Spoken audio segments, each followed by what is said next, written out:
தேனி நேரு சிலை அருகே 13ஆம் தேதி பகல் 12 மணி அளவில் கலைஞர் மகளிர் திட்ட பயனாளிகளுக்கு 5000 ரூபாய் வழங்கியதற்கு திமுக முதலமைச்சர் ஸ்டாலினுக்கு திமுகவினர் நன்றி தெரிவித்து பட்டாசு வெடித்து இனிப்பு வழங்கினர்.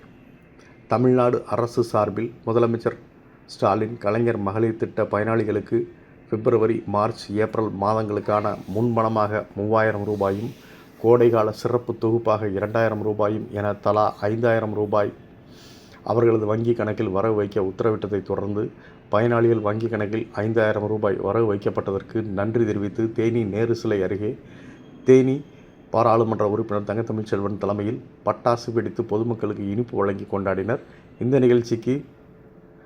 பெரியகுளம் சட்டமன்ற உறுப்பினர் சரவணகுமார் முன்னிலை வகிக்க ஏற்பாடுகள் அனைத்தும் ஒருங்கிணைந்த நகர திமுக நிர்வாகிகள் பாலமுருகன் மற்றும் நாராயணபாண்டியன் உள்ளிட்ட மாவட்ட, நகர, ஒன்றிய நிர்வாகிகள் என ஏராளமான நிகழ்ச்சியில் கலந்து கொண்டு தமிழக அரசிற்கும் முதலமைச்சர் ஸ்டாலினுக்கும் நன்றி தெரிவித்ததோடு பட்டாசு வெடித்து பொதுமக்களுக்கு இனிப்பு வழங்கி கொண்டாடினர்.